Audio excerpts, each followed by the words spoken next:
प्रायोजक घरकुल मसाले, स्वाद आणि मायेचा खमंग मेळ। बदलापुरातील अक्षय शिंदे एन्काउंटरला पोलीसच जबाबदार, न्यायालयीन चौकशी समितीचा अहवाल। सैफ अली खानच्या हल्लेखोराविरोधात सापडले पुरावे, सैफ अली खानच्या इमारतीतून सापडले आरोपीचे 19 फिंगरप्रिंट्स, पोलिसांकडून तपासाला वेग। उद्धव ठाकरे शरद पवारांच्या भेटीकरता सिल्व्हर ओकवर दाखल, स्थानिक स्वराज्य संस्थांच्या निवडणुकीबाबत चर्चा होण्याची शक्यता। उद्धव ठाकरेंना संपून शिंदेंना आणलं, आता शिंदेंना संपून नवीन उदय पुढे येईल। विजय वडेट्टीवारांनी उदय नावाचा सूचक उल्लेख केल्यानं राजकीय वर्तुळात चर्चांना उधाण। उदय सामंतांसोबत 20 आमदार, एकनाथ शिंदे रुसले होते तेव्हाच उदय होणार होता, खासदार संजय राऊतांचा मोठा दावा। वडेट्टीवारांच्या वक्तव्यानंतर संजय राऊतांकडून उदय सामंतांवर जोरदार टीका। एकनाथ शिंदे माझे हे संबंध राजकारणापलीकडचे, आमच्या दोघांमध्ये वाद निर्माण करण्याचा प्रयत्न करू नका। वडेट्टीवारांनी केलेल्या भाकितावर उदय सामंतांचा पूर्णविराम। उपमुख्यमंत्री एकनाथ शिंदे नाराज आहेत, त्यांनी महाकुंभमेळ्यात जावं। पालकमंत्री पदावरून शिंदे नाराज असल्याच्या चर्चांवरून राऊतांचा शिंदेंना टोला। नाशिक आणि रायगडमध्ये शिवसेनेचा पालकमंत्री न दिल्यानं एकनाथ शिंदे नाराज असल्याची सूत्रांची माहिती। नाराज एकनाथ शिंदे सध्या साताऱ्यातील दरे गावात। टक्कलग्रस्तांना वाटलं जाणारं औषध वाटप कोल्हापूर महापालिकेनं रोखलं, सलमानच्या औषधाला अधिकृत आधार नसल्याचा दावा, टक्कलग्रस्तांकडून कारवाईला विरोध।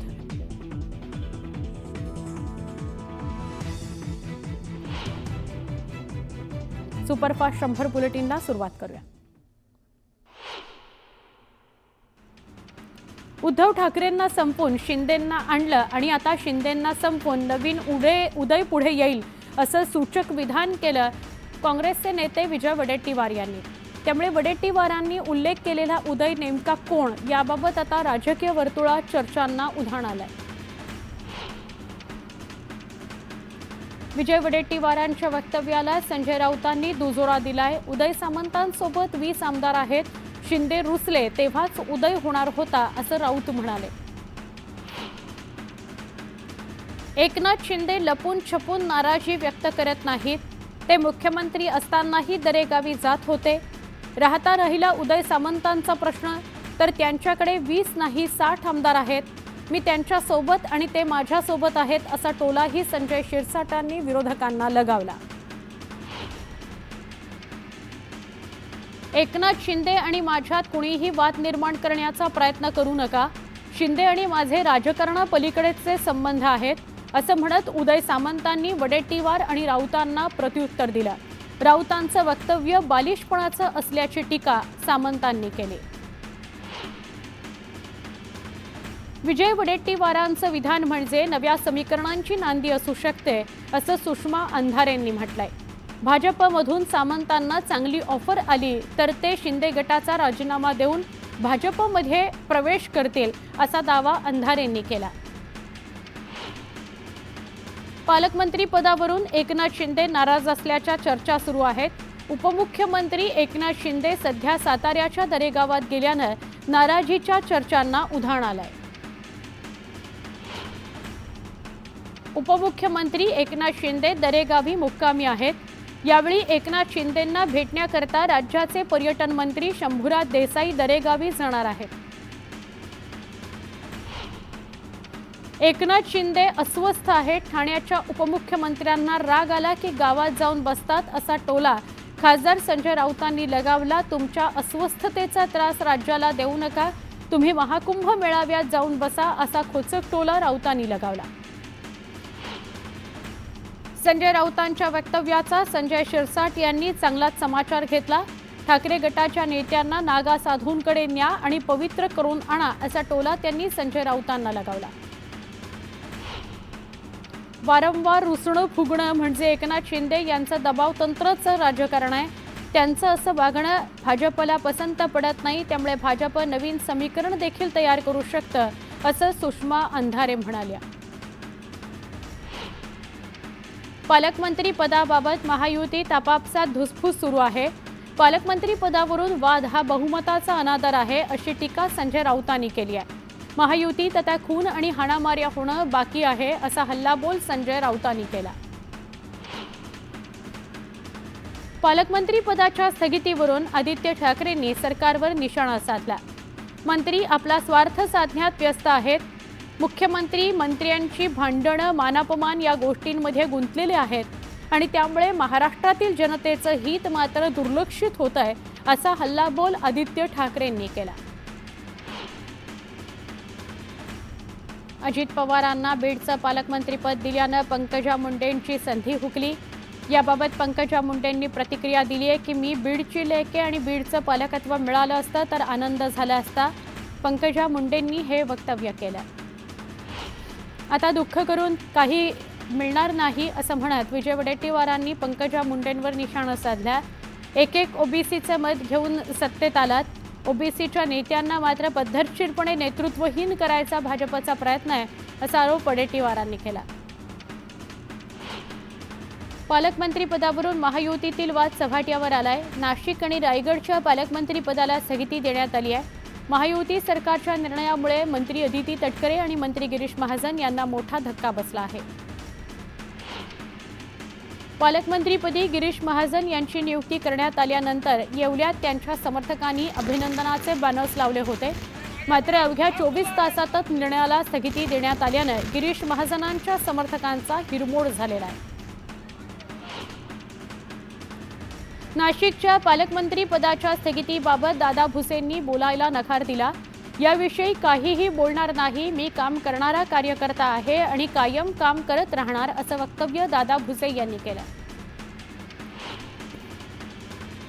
रायगड आणि नाशिक या दोन्ही ठिकाणी शिवसेनेचे ज्येष्ठ नेते आहेत. त्यामुळे गेल्या वेळी पालकमंत्रीपद मिळालं नाही, मात्र यावेळी तरी आमचाच पालकमंत्री व्हावा अशी मागणी गुलाबराव पाटील यांनी केली आहे. तर आमच्या नेत्यांच्या हक्कासाठी मागणी करणं म्हणजे वाद नाही, असंही गुलाबराव पाटील म्हणाले.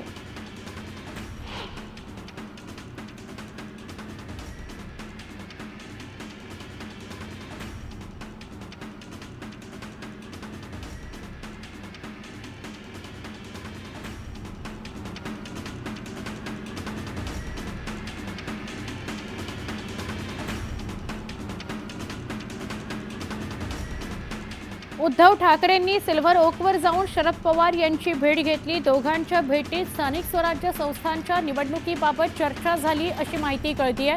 तर मुंबईतील 25 जानेवारीला होणारा सर्वपक्षीय मोर्चाबाबतही चर्चा झाल्याची माहिती मिळतेय. लाडक्या बहिणींचे पैसे बंद होणार नाहीत, मात्र गरजू महिलांनाच योजनेचे पैसे मिळतील, अशी माहिती उपमुख्यमंत्री अजित पवार यांनी दिली. तर येत्या 26 जानेवारीपर्यंत लाडक्या बहिणीचे पैसे मिळतील, असंही अजित पवार म्हणाले. नितेश राणेंची सिंधुदुर्ग जिल्ह्याच्या पालकमंत्रीपदी वर्णी लागल्यानं त्यांच्या समर्थकांकडून जल्लोष करण्यात आला. बांदा सीमेवर जिल्हावासियांकडून पुष्पगुच्छ देऊन त्यांचं स्वागत करण्यात आलं.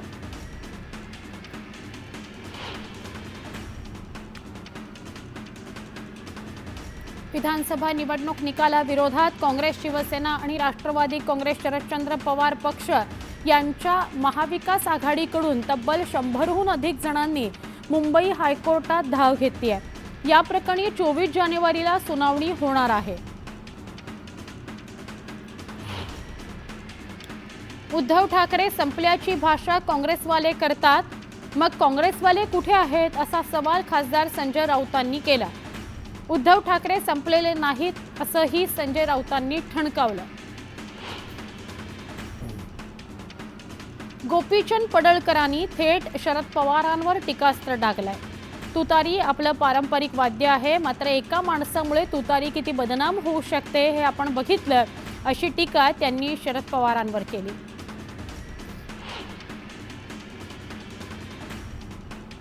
जळगाव जिल्ह्याच्या पालकमंत्रीपदी नियुक्त झाल्यानं गुजर समाजाच्या वतीनं गुलाबराव पाटलांचा नागरी सत्कार करण्यात आला। सरदार वल्लभभाई पटेल यांची प्रतिमा देत गुलाबराव पाटलांचा सन्मान करण्यात आला।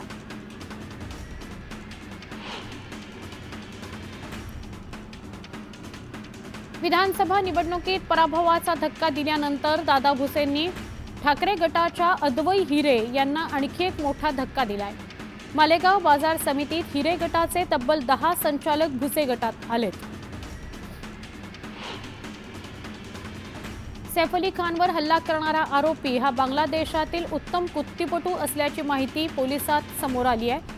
आरोपी मोहम्मद यानं अनेक कुस्ती स्पर्धेत भाग घेतल्याचं समोर आलंय, तर सैफवर हल्ला करताना त्यानं कुस्तीचे डावपेच वापरल्याचीही माहिती समोर येते। सैफ अली खान हल्ला प्रकरणातील आरोपीला पकडण्याकरता पोलिसांनी थोडकी नाही तर तब्बल 600 सीसीटीव्ही फुटेज तपासली।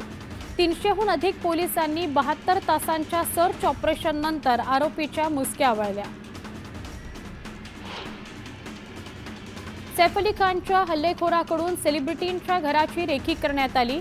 शाहरुख खान, सलमान खान आणि सैफ अली खान याच्या घराची रेकी केल्यानंतर त्याला सैफ अली खानचं घर अधिक सोयीचं वाटलं आणि त्याने त्या घरात चोरीचा प्रयत्न करण्याकरता प्रवेश केला असा दावा केलाय। तर सैफ अली खानच्या मुलाला ओलीस ठेवायचं आणि पैशांची मागणी करायची असं त्याचा विचार होता असंही सूत्रांनी सांगितलंय।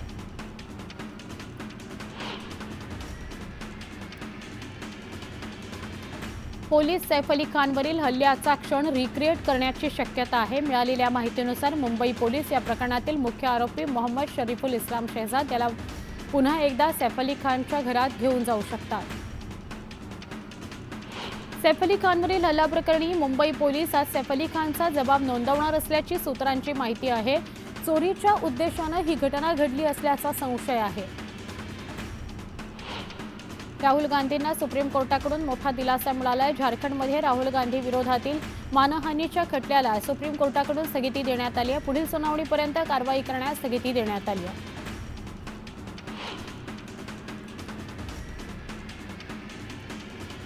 बदलापुरातील अक्षय शिंदे एन्काउंटरला पोलीसच जबाबदार आहेत। न्यायालयीन चौकशी समितीचा अहवाल सादर करण्यात आलाय। गुन्हा दाखल करून कारवाई करण्याचे आदेश कोर्टाने दिले आहेत। सरपंच संतोष देशमुख हत्या प्रकरणात नवीन माहिती समोर आली आहे। देशमुख यांची हत्या होण्यापूर्वी 1 दिवस आधी घटनेतील आरोपींनी बीडमधील तिरंगा हॉटेलवर जेवण केल्याचा तपासात समोर आलाय। याच हॉटेलवर आरोपींनी देशमुख यांच्या हत्येचा कट रचल्याचा खुलासा